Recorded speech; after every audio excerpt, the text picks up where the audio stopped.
बिस्मिल्लाहिर्रहमानिर्रहीम। स्टूडेंट्स अस्सलाम वालेकुम। आज हम एक्सरसाइज 6.2 को क्वेश्चन 6 अटैम्प्ट करेंगे। क्वेश्चन 6 में देखें हमें कह रहा है identify the closest quadrantal angle between which the following angle lies. ये जो हमें एंगल दिया गया ये हमने बताना है कि किस क्वाड्रेंट में आ रहा है और इसके जो क्लोजेस्ट क्वाड्रेंटल एंगल है वो भी हमने बताने हैं। अब फर्स्ट पार्ट में हमें 156 डिग्री दिया गया है, तो ये देखें 156 हमारे पास 90 से आगे और 180 से पहले इस क्वाड्रेंट में आएगा। यह हमारे पास फर्स्ट क्वाड्रेंट आ गया, second, third and fourth quadrant. तो हम कहेंगे कि 156 हमारे पास इधर सेकंड क्वाड्रेंट में आ रहा है, ये हमारे पास सेकंड क्वाड्रेंट से बिलोंग करेगा। और फिर इसको हम लिखेंगे कि ये 90 और 180 के बिटवीन आ रहा है। 90 डिग्री और 180 के बिटवीन हमारे पास 156 डिग्री आ जाएगा। सेकेंड पार्ट में 318 डिग्री दिया गया है, तो ये देखें ये 318 हमारे पास फोर्थ क्वाड्रेंट में आ जाएगा। देखें 217 के बाद और 360 से पहले यहाँ पर हमारे पास 318 डिग्री आ जाएगा। और इसे मैं कह देता हूँ कि ये हमारे पास फोर्थ क्वाड्रेंट में बिलोंग कर रहा है और इसके जो बिटवीन है ये आ जाएगा 270 और 360 डिग्री के बिटवीन ये हमारे पास लाई करेगा 318 डिग्री। थर्ड पार्ट में 572 डिग्री दिया गया है, तो 572 का मैं को टर्मिनल एंगल फाइंड कर लेता हूँ। इसके लिए 572 में से मैं 360 को माइनस करता हूँ, तो ये हमारे पास इक्वल आ जाएगा 212 डिग्री। और 212 हमारे पास आएगा इस जगह 180 के बाद, यहाँ पर हमारे पास 212 डिग्री आता है। लिहाजा हम कहेंगे कि जो 572 डिग्री है ये हमारे पास थर्ड क्वाड्रेंट में बिलोंग करेगा। और इसे फिर हम लिख देंगे कि 180 और 270 डिग्री के बिटवीन ये हमारे पास 572 डिग्री लाई करेगा। -330 है, तो माइनस के लिए देखें हम इस साइड से जाएंगे।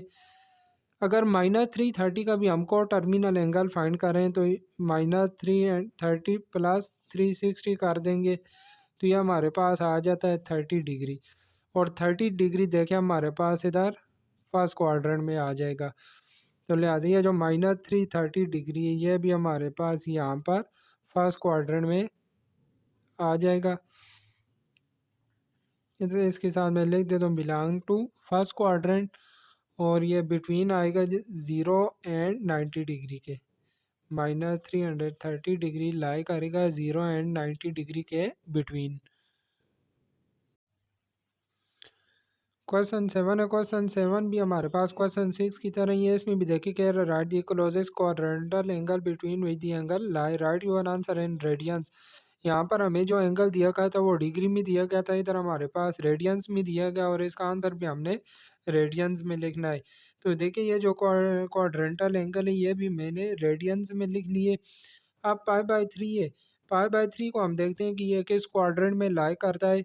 तो अगर पाई पाई की वैल्यू हम 180 होती है डिग्री में, तो अगर हम पाई की वैल्यू 180 पुट करते हैं, 180 डिवाइडेड बाई 3 मैंने किया, तो ये देखिए हमारे पास 60 डिग्री आता है और 60 डिग्री फर्स्ट क्वाड्रेंट में लाई करता है। तो लिहाजा हम कह देंगे कि ये जो पाई/3 है हमारे पास फर्स्ट क्वाड्रेंट में लाई करेगा।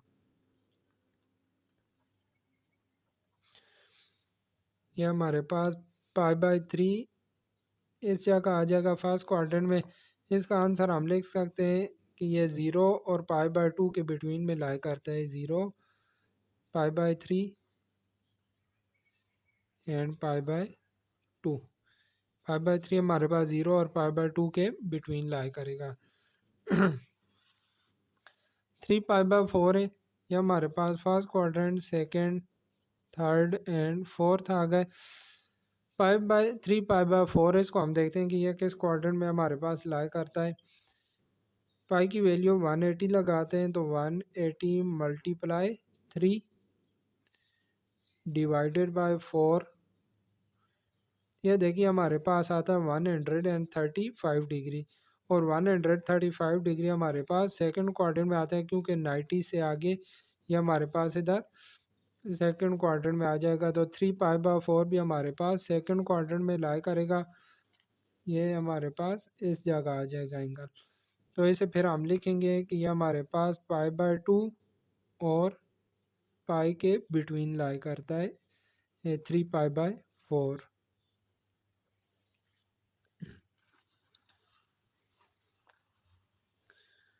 थर्ड पार्ट में -π/4 दिया गया है। तो माइनस के लिए देखें हम इस साइड से जाएंगे क्लॉकवाइज, और जो π/4 ये हमारे पास 45 डिग्री के इक्वल होता है, तो ये -45 आ जाएगा और -45 हमारे पास इस जगह लाया करेगा।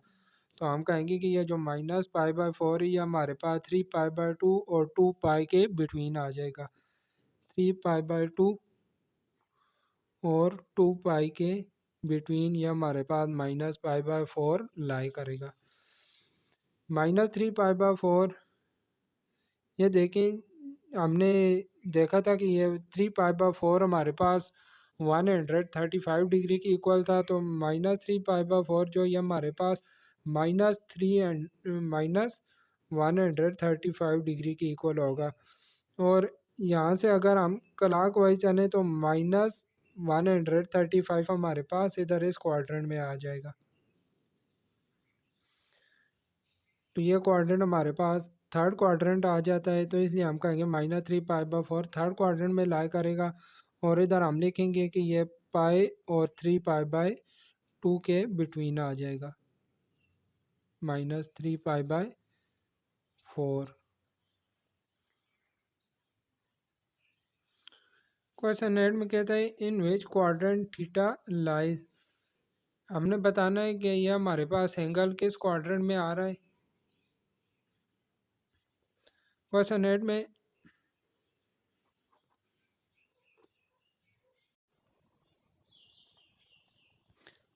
हमें कह रहा है इन विच क्वाड्रेंट थीटा लाइज। हमने बताना है कि ये एंगल हमारे पास किस क्वाड्रेंट में आ रहा है।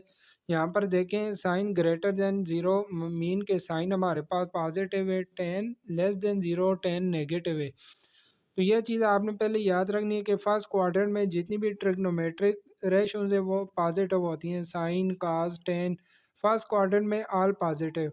सेकंड क्वाड्रेंट में हमारे पास साइन और साइन का जो रेसिप्रोकल है कोसिकेंड वो पॉजिटिव होते हैं। थर्ड क्वाड्रेंट में टेन और कॉट ये पॉजिटिव होते हैं। और फोर्थ क्वाड्रेंट में काज और काज का जो रेसिप्रोकल है सीकेंड ये पॉजिटिव होते हैं।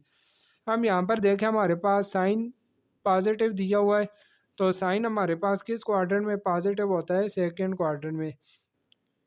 फर्स्ट क्वाड्रेंट में भी साइन पॉजिटिव होता है, लेकिन फर्स्ट क्वाड्रेंट में टेन भी पॉजिटिव होता है, यहाँ पर टेन नेगेटिव दिया गया है। तो साइन पॉजिटिव और टेन नेगेटिव ये हमारे पास सेकंड क्वाड्रेंट में होते हैं। तो हम यहाँ पर कह देंगे कि ये हमारे पास सेकंड क्वाड्रेंट में आएगा। सेकंड पार्ट में काज नेगेटिव और साइन भी नेगेटिव। तो देखिए ये जो थर्ड क्वाड्रेंट है यहाँ पर हमारे पास टेन पॉजिटिव है, साइन और काज इसमें नेगेटिव होते हैं। तो लिहाजा हम कहेंगे कि ये हमारे पास थर्ड क्वाड्रेंट में आ जाएगा।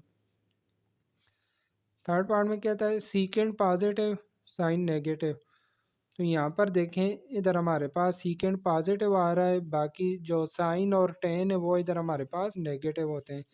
तो ये जो एंगल है यह फिर हमारे पास फोर्थ क्वाड्रेंट में आ जाएगा। फोर्थ पार्ट में काज भी नेगेटिव है और टेन भी नेगेटिव है।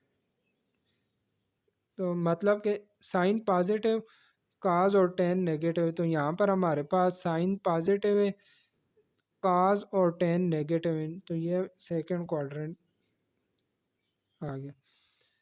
कोसिकेंड पॉजिटिव काज भी पॉजिटिव है, तो ये हमारे पास फर्स्ट क्वाड्रेंट में आ जाएगा। फर्स्ट क्वाड्रेंट में हमारे पास sine cosecant cos tan all positive होते हैं, तो ये आ गया first quadrant. Sine negative secant negative sine, तो ये जो थर्ड क्वाड्रेंट है इसमें साइन भी नेगेटिव होगा, सीकेंड भी नेगेटिव होगा, टेन और काट पॉजिटिव होते हैं। तो ये हमारे पास थर्ड क्वाड्रेंट आ जाएगा। क्वेश्चन 9 में फिल इन द ब्लैंक्स हैं। क्वेश्चन 9 में जो चीज़ आपने जहन में रखनी है वो ये है कि जो हमारे पास काज और काज का रेसिप्रोकल सीकेंड, ये दो हमारे पास इवन फंक्शन है। अगर इनके एंगल में हमारे पास माइनस आ जाएगी, सीकेंड के एंगल में भी अगर हमारे पास माइनस आएगी तो ये माइनस को ख़त्म कर देंगे और ये हमारे पास इक्वल हो जाएगा काज थीटा के। माइनस साइन को ये ख़त्म कर देंगे। इसी तरह सीकेंड भी माइनस साइन को ख़त्म कर देगा और ये प्लस सीकेंड थीटा की इक्वल हो जाएगा। लेकिन जो बाकी हैं जिस तरह साइन हो गया, टेन हो गया, ये माइनस को ख़त्म नहीं करते। देखें साइन के एंगल में अगर माइनस थीटा आ गया तो माइनस बाहर आ जाएगी और साइन थीटा हो जाएगा। इस तरह टेन के एंगल में भी अगर माइनस थीटा आ गया तो माइनस ख़त्म नहीं होगी बल्कि माइनस बाहर आ जाएगी और यह हमारे पास टेन थीटा हो जाएगा। सिर्फ जो काज और सीकेंड है ये दोनों माइनस को ख़त्म कर देते हैं। तो अब यहाँ पर हम देखते हैं, ये देखें काज आ रहा है तो मैंने बताया कि जो काज है ये माइनस को ख़त्म कर देता है। काज माइनस को ख़त्म कर देगा तो ये फिर हमारे पास प्लस काज 250 की इक्वल होगा। लेकिन साइन माइनस को ख़त्म नहीं करता, माइनस बाहर आ जाती है तो यहाँ पर हमारे पास माइनस आ जाएगी। इस तरह देखें मैंने टेन का भी आपको बताया कि टेन भी माइनस को ख़त्म नहीं करता, माइनस बाहर आ जाएगी। काट है, काट भी जो है टेन का रेसिप्रोकल है, टेन माइनस को ख़त्म नहीं करता तो काट भी नहीं करेगा। इस तरह देखें सीकेंड आ गया। सीकेंड का मैंने आपको बताया कि सीकेंड भी इवन फंक्शन है, ये भी माइनस को ख़त्म कर देगा तो यहाँ पर हमारे पास प्लस आएगी। कोसीकेंड, ये साइन का रेसिप्रोकल आ गया है, साइन माइनस को ख़त्म नहीं करता तो ये भी नहीं करेगा, इसके बाहर भी माइनस साइन आ जाएगी। क्वेश्चन 10 में हमें कह रहा है कि फाइंड द वैल्यू ऑफ, ये जो हमें ट्रिग्नोमेट्रिक ये दी गई है रेशोज, इनको हमने सिंप्लीफाई करके इनकी वैल्यू फाइंड करनी है। इसके लिए क्वेश्चन 10 को सॉल्व करने के लिए आपने ये छोटा सा जो टेबल दिए गए ये टेबल आपने याद रखना है। इस टेबल में देखें ये ट्रिग्नोमेट्रिक रेशो साइन काज और टेन हमने ले ली। इधर मैंने एंगल ले लिया sine 0 degree, sine 30 degree, sine 45, sine 60 and sine 90 degree. 30 को रेडियन फॉर्म में हम पाई/6 लिखते हैं, इसको पाई/4, 60 को पाई/3 और 90 को पाई/2 लिखते हैं। इस तरह काज 0 डिग्री की वैल्यू इधर आ जाएगी, काज 30 की वैल्यू इधर आ जाएगी, काज 45 की वैल्यू इधर, काज 60 की इधर और काज 90 की वैल्यू इधर आ जाएगी। इसी तरह टेंजेंट है, टेंजेंट 0 की वैल्यू इधर आ जाएगी।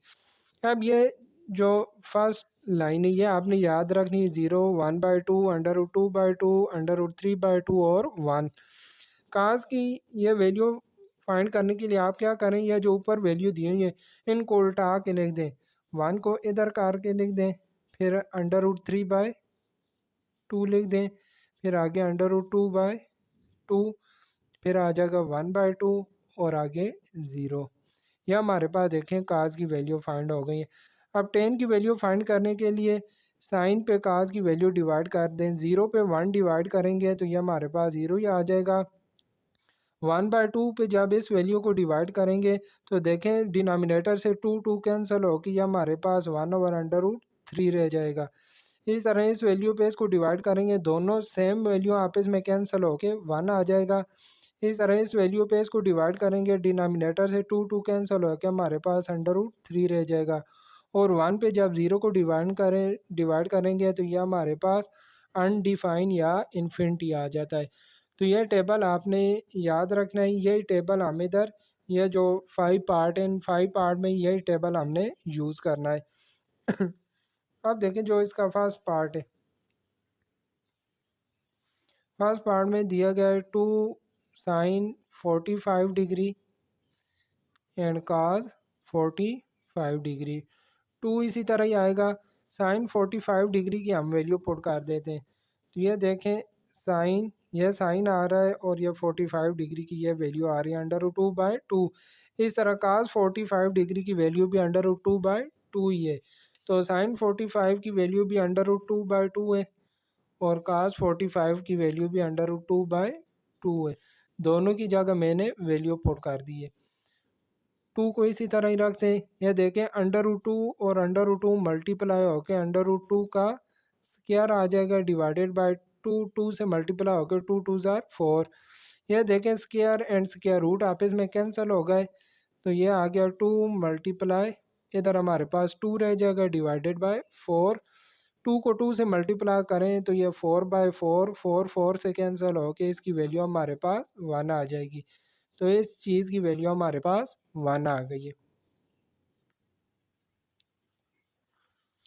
सेकंड हमारे पास दिया गया है tan 60 degree minus tan 30 degree divided by 1 plus tan 60 tan 30 degree. अब देखें tan 60 की वैल्यू हम देखते हैं। यह देखें हमारे पास tan 60 की वैल्यू यह आ रही है अंडर रूट 3, और ये जो tan 30 है tan 30 की वैल्यू आ जाएगी, ये देखें tan 30 की वैल्यू 1 ओवर अंडर रूट 3। तो 60 की जगह हम अंडर रूट 3 लगा देंगे और 30 की जगह 1 ओवर अंडर रूट 3। tan 60 की वैल्यू आ रही है अंडर रूट 3, आगे माइनस की साइन, tan 30 की value 1 over under root 3 divided by 1 plus tan 60 की value under root 3 and tan 30 की वैल्यू 1 ओवर अंडर रूट 3। अब ये देखें अंडर रूट 3 और अंडर रूट 3 दोनों कैंसिल हो जाएंगे। इधर देखें इस अंडर रूट 3 के नीचे 1 आ रहा है, इन दोनों का मैं एलसीएम ले लेता हूँ। तो एलसीएम इनका अंडर रूट 3 आ जाएगा, और अंडर रूट 3 से मल्टीप्लाई होकर अंडर रूट 3 का स्क्वायर माइनस 1, और ये जो डिवाइडेड बाय डिनोमिनेटर में इधर 1 प्लस 1 रह जाएगा। अब यहाँ पर भी देखें square and square root cancel होके 3 माइनस 1 डिवाइडेड बाय ये 1 प्लस 1 2 हो जाएगा, और इस अंडर रूट 3 को नीचे ले आते हैं। अब 3 में से जब 1 को माइनस करेंगे 2, 3 में से 1 को माइनस किया 2, और डिनोमिनेटर में 2 अंडर रूट 3 आ रहा है, फिर ये 2 2 से कैंसिल होकर न्यूमिनेटर में 1 रह जाएगा, तो 1 ओवर अंडर रूट 3 हमारे पास इसका आंसर आ गया है। थर्ड पार्ट में हमें cos 45 divided by sin 45 plus tan 45 दिया गया है। अब टेबल में अगर हम देखें तो cos 45 की वैल्यू आ रही है under root 2/2 divided by sin 45 की वैल्यू भी अंडर रूट 2/2 ये प्लस tan 45 की वैल्यू 1 आ जाती है। यह देखें tan 45 की वैल्यू हमारे पास 1 आ रही है, साइन और cos दोनों की अंडर रूट 2/2 आ रही है। अब न्यूमिनेटर में अंडर रूट 2/2 इसी तरह ही आएगा। यह जो डिनोमिनेटर में इनका मैं एलसीएम ले लेता हूँ। डिनोमिनेटर वाले टर्म्स का एलसीएम हमारे पास 2 आ गया, तो ये अंडर रूट 2 प्लस यहाँ पर 2 आ जाएगा। अब देखें 2 और 2 दोनों कैंसिल हो गए, न्यूमिनेटर में भी हमारे पास अंडर रूट 2 रह गया और डिनोमिनेटर में अंडर रूट 2 प्लस 2। यह हमारे पास पार्ट 3 का आंसर आ गया। Part 4 tan 30 tan 60 plus tan 45 degree. अब हम देखते हैं tan 30 और tan 60 की वैल्यू। ये देखें tan 30 की वैल्यू 1 ओवर अंडर रूट 3 आ रही है, मल्टीप्लाई tan 60 की value under root 3 plus tan 45 की वैल्यू 1 आ गई है। अब ये दोनों टर्म्स आपस में मल्टीप्लाई हो रही हैं, तो अंडर रूट 3 और अंडर रूट 3 कैंसिल होके इधर 1 प्लस 1, 1 प्लस 1 इसका आंसर हमारे पास 2 आ गया।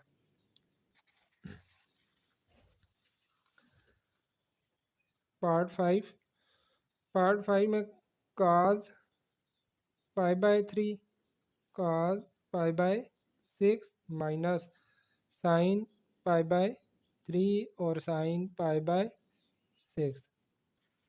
अब यहाँ पर अगर हम देखें तो